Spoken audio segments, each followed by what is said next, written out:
What's going on, guys? Welcome back to BlackTideTV and a brand new episode of Call of Duty Infinite Warfare Epic Variant Reviews. In today's video, we're looking at the epic ONI TENGU handgun, one of 6 new epic variants that have been added to Call of Duty Infinite Warfare over the last couple months.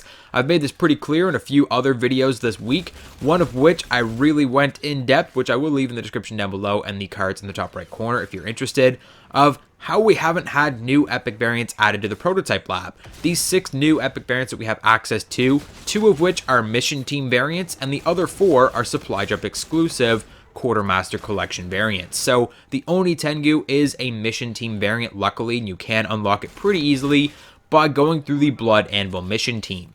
Now, the Blood Anvil mission team must be unlocked by prestiging. You cannot use the Blood Anvil mission team until you have prestiged at least once, which is kind of lackluster if you ask me. I thought with how prestigious the Blood Anvil mission team was sounding, it was going to be much more difficult to get into Blood Anvil, but all you have to do is prestige. Now here's the good news. Once you have prestiged, you can activate the Blood Anvil mission team and fight your way to rank 30, at which point you'll unlock the ONI TENGU. So why is that good news? Rank 30 is a very low level for an epic variant unlock in terms of mission teams. All of the other mission teams in the game feature 1 to 2 epic variants. So all of the base mission teams, the first 3, JTF Wolverines, Orion Initiative, and Saber Team 7, have 1 epic variant that unlocks at rank 50 of their respective mission teams.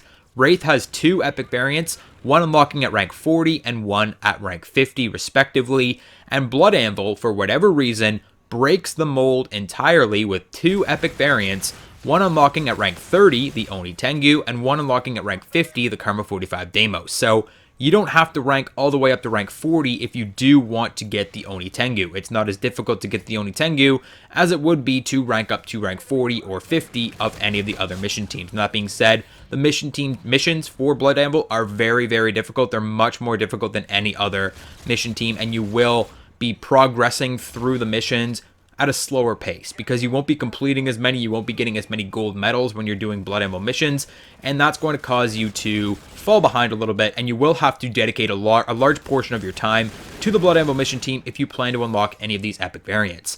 Now, here's the deal. Should you be going through and really trying to unlock the epic variants in the Blood Anvil mission team? Are they worth it? Are they better than any of the other mission team variants?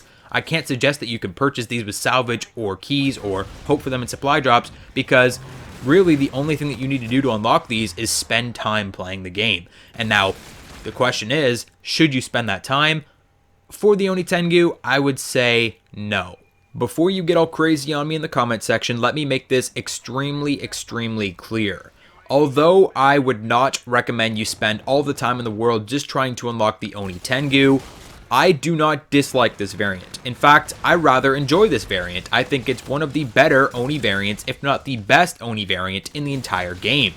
That being said, I dislike the ONI as a whole. I think it's the worst handgun in the game. Yes, even worse than the Hailstorm. It's just really non-competitive for me. And a lot of people really like the ONI. A lot of people enjoy it. I see a lot of snipers using this thing, pulling it out on me when I come up on snipers. I see guys whip out the ONI and start spraying me down, which makes sense. It's the only fully automatic handgun in the game without putting on an additional attachment.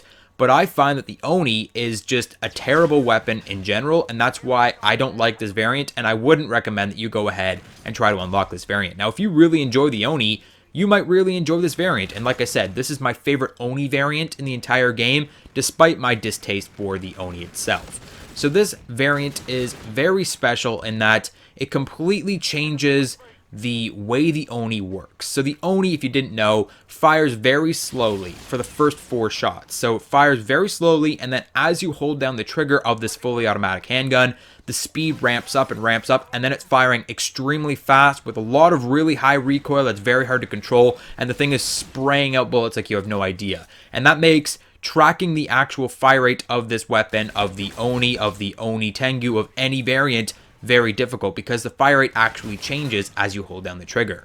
So I don't have exact stats, but what I can tell you is that the ONI TENGU definitely fires faster than the standard ONI.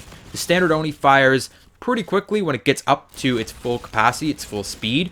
This weapon starts off differently. So with the epic variant, you've got the invert polarity epic trait, which greatly increases your fire rate and then decelerates that fire rate over time. The invert polarity actually starts you off at a very, very fast fire rate. for the first 4 shots. And then instead of ramping up that recoil, ramping up that fire rate, it actually decelerates and makes it slower and very, very accurate. So when it finally decelerates down to the very bottom of its capacity, it will be firing extremely slow, like boop, boop, boop. It's super slow, but every single bullet will go in the exact same hole. And if you are engaging an enemy at an extremely, extremely long range, you might actually have the benefit. You might actually win that gunfight if you're fighting somebody at an extremely long range. And we're talking like cross map on Dominion, like standing up on the sniper cliff on Dominion, firing to the other end of the map. You might have the upper hand with this handgun.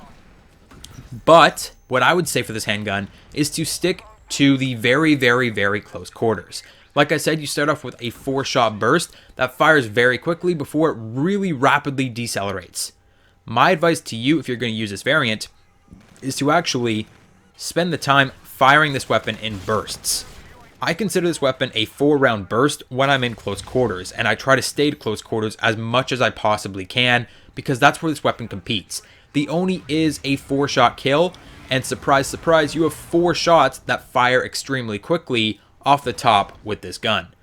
So if that doesn't give you a sign, I don't know what will. You need to be at very, very close range and just rapidly tapping the trigger to make sure you continuously burst, and you can drop people very, very quickly with this variant. In fact, it's very, very competitive when you're at barrel stuffing range, just spraying people down. Now, that being said, you really have to learn how to control this weapon. You can either fire it in bursts and make sure you stop after 4 shots and then fire another burst. But if you get really good with this weapon, you can continuously tap the trigger. If you screw up, it will actually start to fire slower. But if you can get the timing right, you can actually make this weapon fire at fully automatic the entire time. Like the full fire rate of this weapon, you can make it fire in fully automatic like that if you're tapping the trigger the right way.